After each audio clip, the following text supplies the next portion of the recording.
Bismillahirrahmanirrahim. Assalamualaikum warahmatullahi wabarakatuh.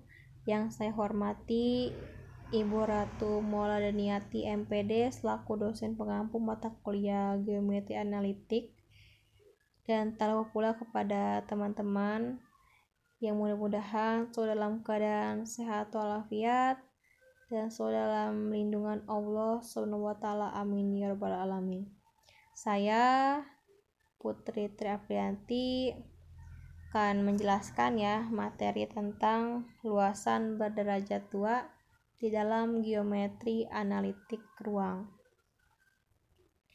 Ada 3 poin penting yang saya tekankan dalam pembahasan luasan berderajat 2. Pertama itu tentang elipsoida, kedua tentang hiperboloida, yang ketiga itu tentang paraboloida. Nah, ini adalah gambar dari elipsoida ya, yang sebelah kanan di bidang ruang. Kemudian ini bentuk dari elips ya di bidang datar. Nah, elipsoida itu didefinisikan sebagai benda 3 dimensi ya, yang diperoleh bila sebuah elips itu diputar mengelilingi salah satu sumbunya. Nah, boleh dibilang elipsoida itu merupakan bangun 3 dimensinya dari elips, seperti itu. Selanjutnya di sini ada luasan elipsoida. Nah, ini adalah bentuk persamaan dari elipsoida ya. X kuadrat per A kuadrat ditambah Y kuadrat per B kuadrat ditambah Z kuadrat per C kuadrat sama dengan 1. A, B, C-nya itu lebih dari 0. Kemudian di sini ada jejak katanya di bidang X, O, Y ya. Berarti di sini ya X, O ke sini ya, ke pinggir, ke samping Y, X, O, Y itu katanya Z-nya itu sama dengan 0. Maka persamaannya itu menjadi X kuadrat per A kuadrat tambah Y kuadrat per B kuadrat sama dengan 1 berupa elips. Kemudian jejak di bidang X, O, Z berarti ke atas ya. X di sini, O, Z ke sana ke atas. Maka Y-nya itu sama dengan 0.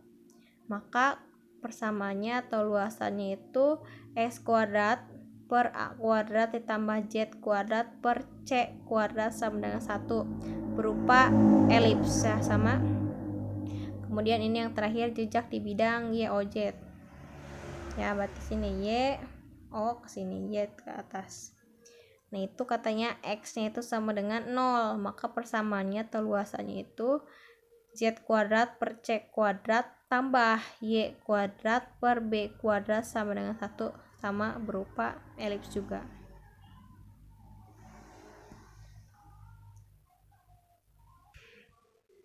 Nah, di sini ada contoh ya. Misalkan di sini ada suatu elips dengan persamaan Y sama dengan 0. X kuadrat tambah 4Z kuadrat min 16 dikurangi 0. Diputar mengelilingi sumbu X. Tentukan persamaan elipsoida putaran yang terbentuk. Nah, di sini misalkan T-nya itu X0, Y0, Z0. Sembarang pada elips, maka harus dipenuhi Y0-nya itu sama dengan 0 ya. Karena di persamaan pertama tadi ya, Y sama dengan 0. Kemudian, persamaan bidang melalui T dan tegak lurus sumbu X adalah X sama dengan X0. Persamaan bola yang titik pusatnya O dan melalui T adalah, nah ini, X kuadrat tambah Y kuadrat tambah Z kuadrat sama dengan X0 kuadrat ditambah Y0 kuadrat tambah Z0 kuadrat. Nah, jadi persamaan lingkaran yang dilalui T adalah X sama dengan X0. Kemudian ini sama-sama kayak tadi ya, X kuadrat per X kuadrat tambah Y kuadrat ditambah Z kuadrat sama dengan X0 kuadrat ditambah Y0 kuadrat ditambah Z0 kuadrat. Maka dari persamaan 2 dan 3 itu kita memperoleh Z0 kuadrat sama dengan 16 dikurangi X kuadrat per 4. Kemudian kita substitusikan X0, Y0, Z0-nya ke dalam persamaan keempat ya. Yang ini nih ya. Nah, ini maaf ini ya.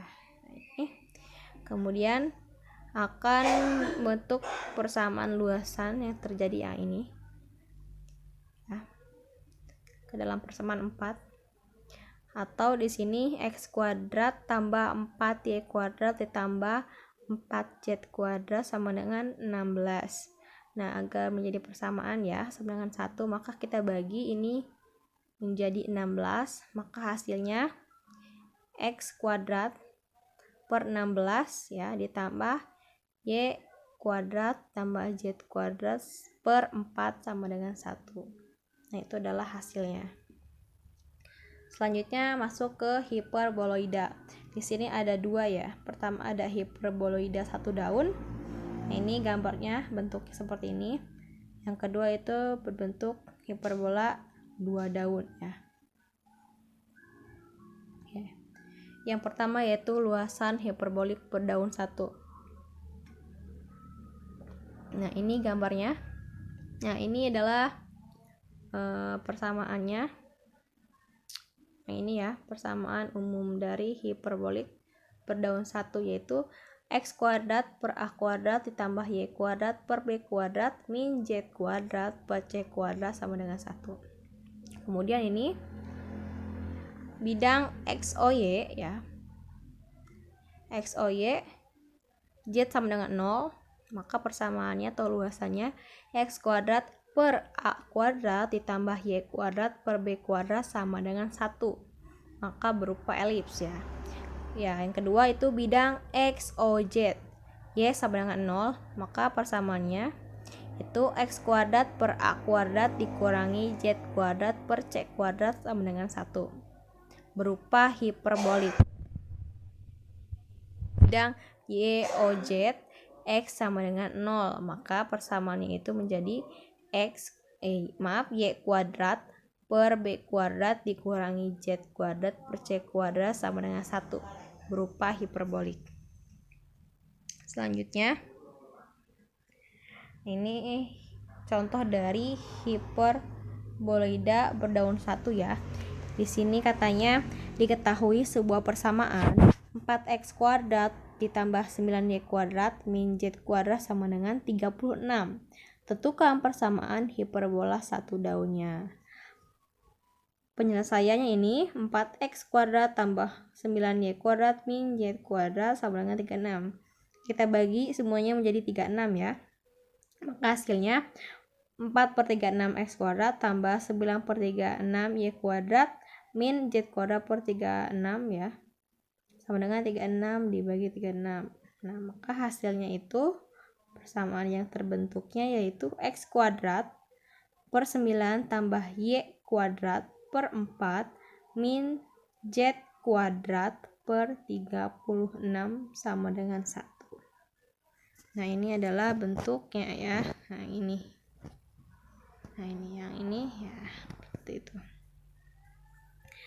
Selanjutnya yaitu luasan hiperbolik berdaun 2. Nah, ini adalah bentuk persamaan dari hiperbolik berdaun 2, yaitu x kuadrat per a kuadrat min y kuadrat per b kuadrat min z kuadrat per c kuadrat sama dengan 1. Ini bidang XOY katanya ya, z sama dengan 0, maka persamaannya atau luasannya menjadi x kuadrat per a kuadrat min y kuadrat per b kuadrat sama dengan 1, berupa hiperbolik. Kemudian yang kedua bidang XOZ y sama dengan 0, maka persamaannya x kuadrat per a kuadrat dikurangi z kuadrat per c kuadrat sama dengan 1, berupa hiperbolik. Yang ketiga bidang YOZ x sama dengan 0, maka persamaannya min y kuadrat per b kuadrat min z kuadrat per c kuadrat sama dengan 1. Tidak ada jejak.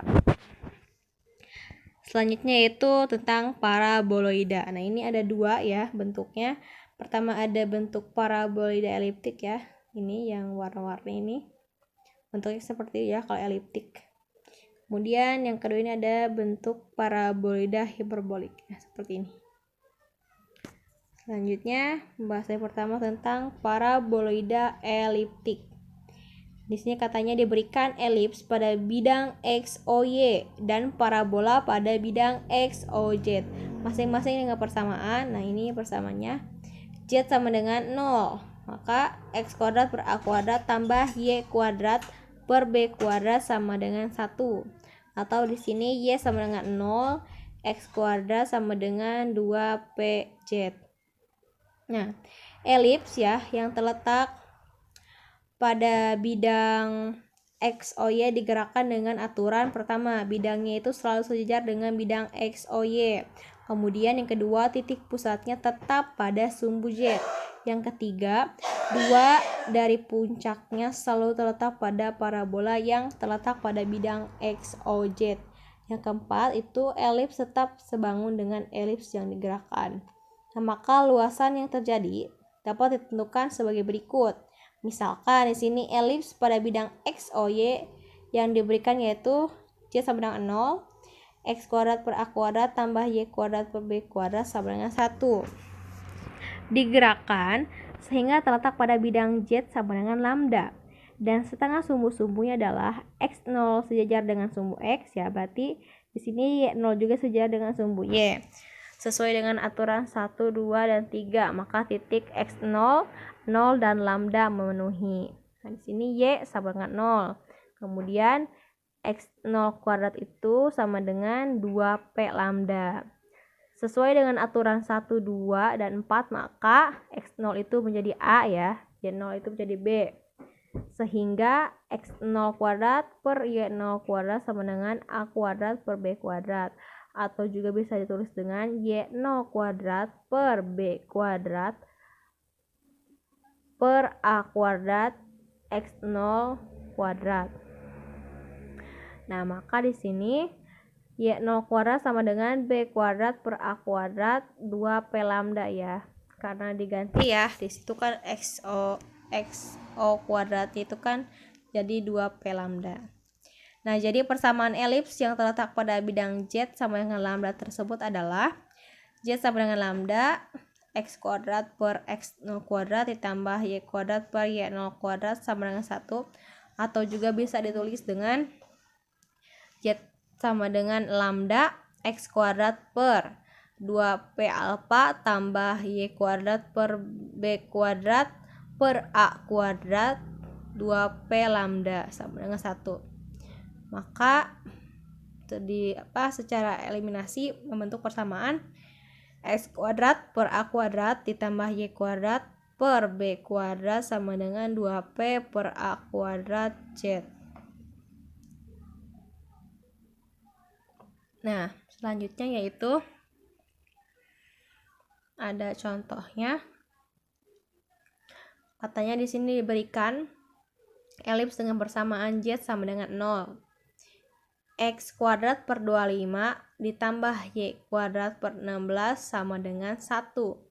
Dan parabolanya dengan persamaan X-nya sama dengan 0, Y kuadratnya sama dengan 16Z. Tentukan luasan yang terjadi ya pada elips tersebut. Penyelesaian di sini kita misalkan elips pada bidang X, O, Y itu diberikan Z sama dengan 0, persamaannya yang tadi di awal ya, X kuadrat per 25 tambah Y kuadrat per 16 sama dengan 1. Digerakkan sehingga terletak pada bidang Z sama dengan lambda. Dan setengah sumbu-sumbunya adalah X0 dan Y0. Berturut-turut sumbu yang sejajar sumbu X dan sumbu Y.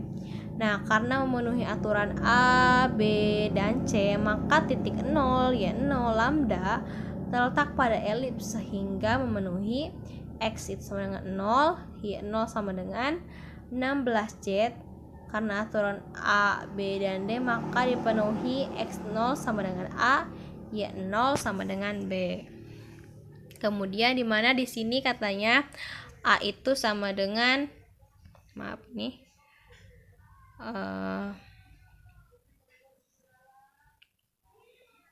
nah di sini dimana A itu sama dengan 5 dan B itu sama dengan 4 ya.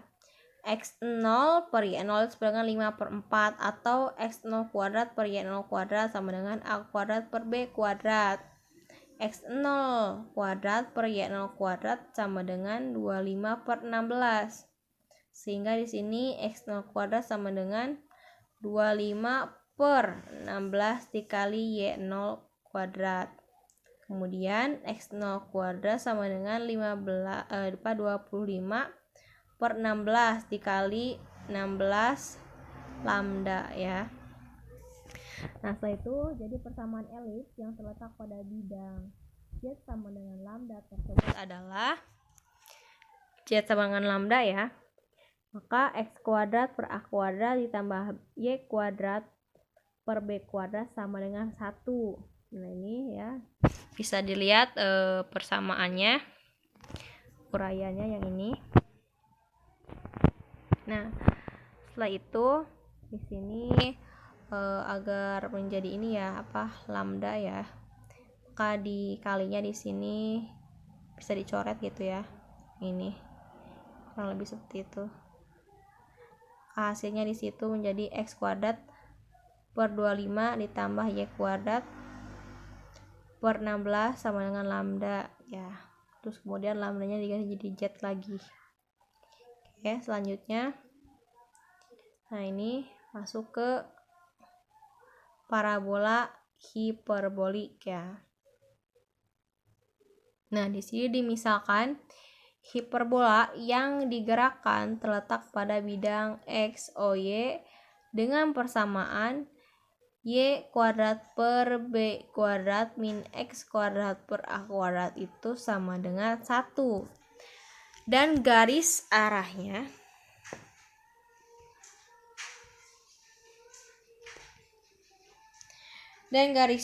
itu di sini berupa parabola ya pada bidang YOZ dengan persamaan Y kuadrat sama dengan 2PZ X sama dengan 0.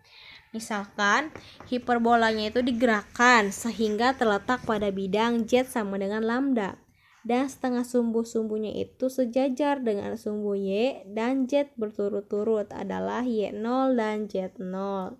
Nah, berdasarkan aturan di atas, titik puncaknya adalah 0 ya, Y0 lambda, kemudian terletak pada garis arah ya, sehingga Y0 kuadrat itu sama dengan 2P lambda. Karena aturan A, B, dan D maka dipenuhi ya, ini persamaannya ya. X0 per Y0 sama dengan A per B atau juga bisa ditulis dengan X0 kuadrat per Y0 kuadrat sama dengan A kuadrat per B kuadrat. Nah, di sini Y0-nya ya diganti dengan 2P lambda ya, karena di sininya ini diketahuinya.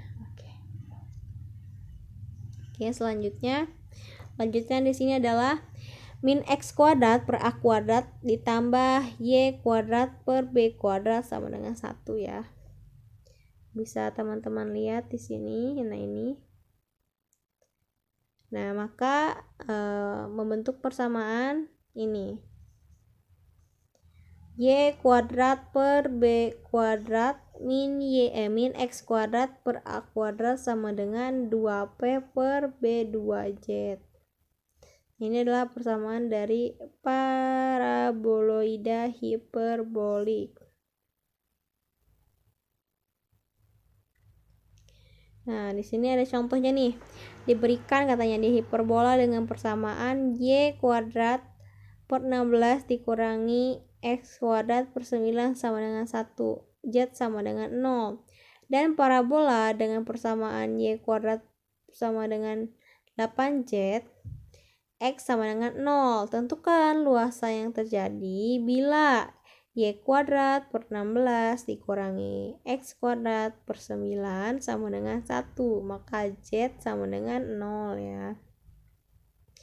Kemudian di sini penyelesaiannya. Misalkan di sini hiperbola digerakkan sehingga terletak pada bidang Z sama dengan lambda dan setengah sumbu-sumbunya sejajar dengan sumbu Y dan Z berturut-turut adalah Y0 dan Z0. Berdasarkan aturan di atas, titik puncaknya adalah 0 Y0 lambda terletak pada garis arah sehingga Y0 kuadrat sama dengan 8 lambda. Karena aturan AB dan D ya, maka dipenuhi X0 per Y0 sama dengan A per B. Dimana di sini A-nya itu 3, B-nya 4 ya. Maka X0 per Y0 itu 3 per 4, atau di sini X0 kuadrat per Y0 kuadrat sama dengan A kuadrat ya per B kuadrat, maka X0 kuadrat per Y0 kuadrat sama dengan, ini dimasukkan ya, A kuadrat kan. Tadi kan A-nya 3, berarti dipangkatkan menjadi 9. Kemudian tadi B-nya kan 4, jadi dipangkatkan, dikuadratkan, hasilnya menjadi 16. Maka X0 kuadrat itu sama dengan 9 per 16 dikali Y0 kuadrat. Nah, maka X0 kuadrat sama dengan 9 per 16. Nah, ini Y0 nya diganti menjadi 8 lambda. Nah, di sini ada lanjutannya. Jadi persamaan hiperbola yang terletak pada bidang Z sama dengan lambda adalah, nah ini ya, bisa teman-teman lihat, ini bentuk dari hasil persamaan hiperbola ya yang terletak pada bidang Z sama dengan lambda. Nah, setelah itu ke sini ya, didapatkan di sini menjadi min X kuadrat per 9 ditambah Y kuadrat per 16 sama dengan 8 lambda per 16. Nah, maka di sini Y kuadrat ya, min X kuadrat di sini ya, Y kuadrat per 16 dikurangi X kuadrat per 9 sama dengan 8 lambda per 16 ya. Kemudian didapat hasilnya Y kuadrat per 16 dikurangi X kuadrat per 9 sama dengan 1 per 2 Z atau setengah Z. Nah, ini adalah persamaan hiperbolik dengan sumbu Z sebagai sumbunya, seperti itu. Selanjutnya yaitu tentang transformasi susunan sumbu di 3 dimensi. Ini adalah gambarnya, bentuknya ya. X topi ya, Z topi, Y topi, atau bisa juga disebut juga dengan X bar ya, Z bar, Y bar. Nah, di dalam transformasi susunan sumbu itu ada yang disebut dengan translasi. Nah, ini translasi. Translasi itu adalah pada objek 3 dimensi tidak jauh berbeda dengan translasi pada objek di 2 dimensi ya. Nah, kalau di translasi 3 dimensi itu menggunakan sumbu X, sumbu Y, dan sumbu Z.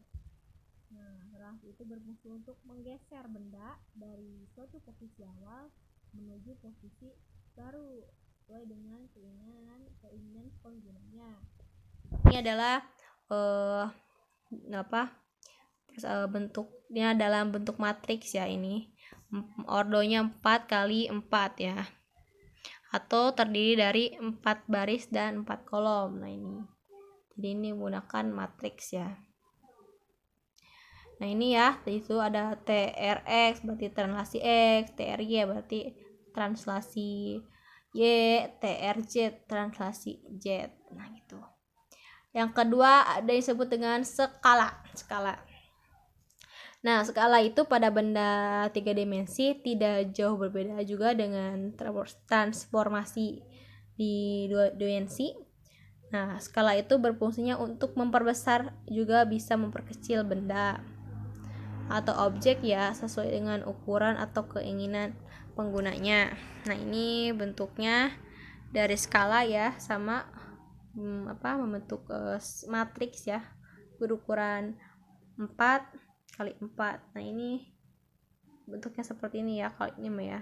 Nah, SX ya skala X, SY skala Y, SY skala Z. Selanjutnya itu ketiga ada rotasi.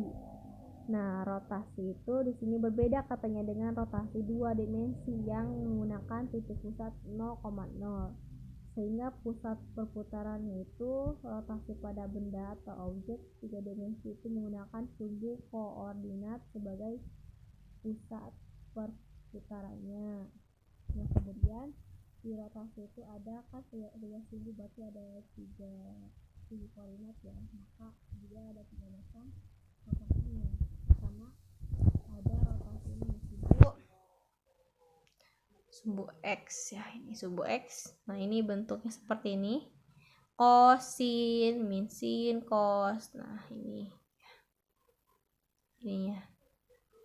Kemudian yang rotasi sumbu Y. Nah, ini bentuknya ya seperti ini, cos, min sin, sin, cos. Nah, ini yang terakhir rotasi sumbu Z ya.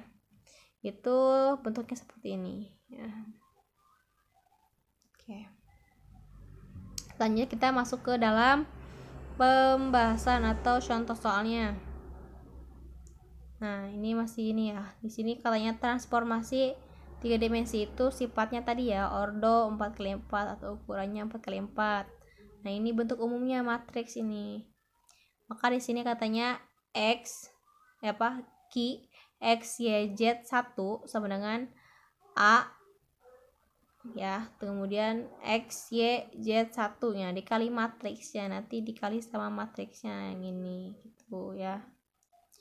Selanjutnya contoh soalnya nih. Nah, katanya di sini grafik piksel A itu 3,3,3 dengan translasinya 2,2,2.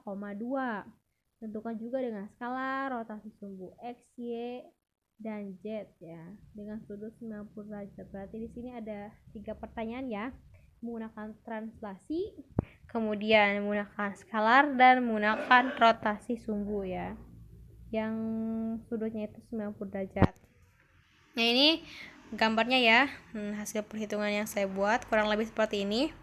A aksen ya, X, Y, Z 1 sama dengan A, X, Y, Z 1. Nah, diisi dengan grafik pikselnya ya 3,3,3. Nah, ini katanya nih ya, TRX, TRY ini diganti sama ini nih, siapa? Translasinya yang 2,2,2. Nah, ini. Nah, kemudian ini yang ini tuh si baris ya, ini 3,3,31 dikali dengan matriksnya. Nanti baris ya, baris dikali dengan kolom. Nah, ini baris dikali dengan kolom ya.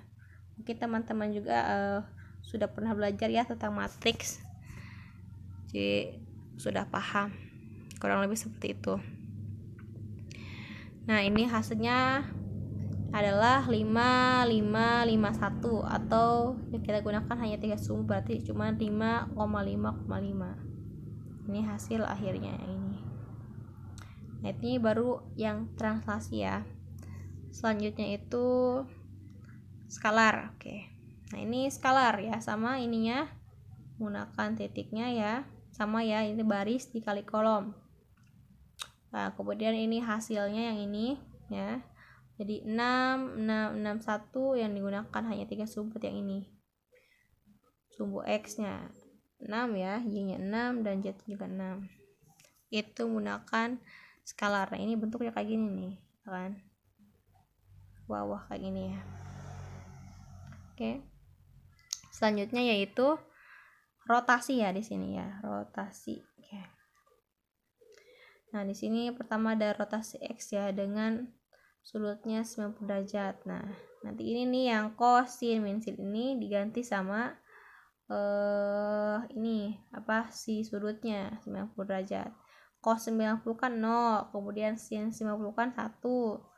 Karena di sini min sin 90 berarti min 1 ya, min sin 90 kan min 1, kemudian cos 90 0. Nah, maka ini hasilnya ya sama kayak tadi ya, baris dikali dengan kolom. Nah, kemudian hasilnya di 3 min 3 3 1, atau yang kita gunakan ini yang ini ya, 3, min 3,3. Selanjutnya ini yang rotasi Y-nya nih ya. Rotasi E sama ya, cuma ini bentuknya kayak gini ya. Kalau rotasi E itu kosin, kemudian sin, cos, seperti itu. Nah, maka ini hasilnya jadi seperti ini ya. 3,3,3,1 yang diambil hanya 3 sumbu doang ini. Oke, selanjutnya yaitu nah ini ya, sumbu rotasi Z-nya dengan sudutnya 90 derajat. Nah, bentuknya seperti ini ya.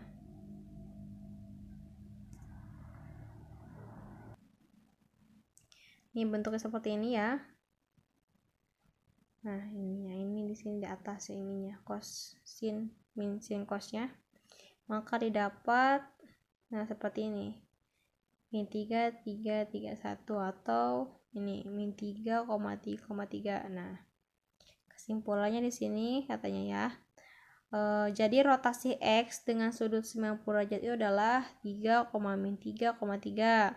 Kemudian rotasi Y dengan sudut 90 derajat adalah 3,3,3. Kemudian yang terakhir, rotasi Z dengan sudut 90 derajat adalah ini, min 3,3,3. Pembahasannya yang terakhir ini tentang bidang singgung ya. Nah, di sini definisinya katanya misalkan suatu permukaan S itu mempunyai persamaan ini F, X, Y, Z ya sama dengan K. Bisa teman-teman lihat di sini ya, dibaca. Ini adalah definisi dari bidang singgung ya. Katanya maka bidang singgung katanya dari S pada titik P0 ABC adalah sebuah bidang yang melalui P0 dan terus pada P ABC. Nah, ini bentuknya bidang singgung ya. Next, selanjutnya di sini ada teoremanya ya. Ini katanya untuk permukaan F, X, Y, Z sama dengan K, maka persamaannya seperti ini. Nah, ini ya. Nah, selanjutnya kita masuk ke contoh soal aja. Nah, ini. Nah, bisa dikerjain ya teman-teman. Jadi sih katanya tentukan persamaan bidang singgung dan garis normal permukaan X kuadrat tambah Y kuadrat tambah 2Z kuadrat sama dengan 23 katanya di titik 1, 2, 3. Nah, tadi kita masukkan ya, misalkan di sini F, X, Y, Z ya, udah. Kemudian ini jadi 2i 4z 12k ya kuadrat. Nah, selanjutnya itu ini dikalikan nih ya, 1 dikali 2, 2 dikali 4 2 dikali 2 ya jadi 4, 3 dikali 2 3 dikali apa ini ya 3 dikali 4 ya, di atas ya dikali ini yang balik ke sini nih. Nah, 1 dikali 2 ya, 2 dikali 2 4, kemudian 3 dikali 4 sama dengan 12. Nah, ini dimasukkan aja ini ya dari titiknya itu. Nah, kemudian jadi persamaan singgungnya ya seperti ini ya. Kemudian kita geser sebelah sini. Nah, jadi persamaan parameter garis normal adalah seperti ini. Ini. Atau bisa juga ditulis persamaannya simetri garis normal seperti ini. Nih, maaf. Nah, seperti ini. Ya, kurang lebih seperti itu ya. Terkait tentang bidang singgung. Nah, mungkin hanya itu yang dapat saya sampaikan. Mohon maaf bila ada kekurangan atau kesalahan saat menjelaskannya, mohon dimaklumi ya. Terima kasih. Kurang dan lebihnya mohon dimaafkan ya. Assalamualaikum warahmatullahi wabarakatuh.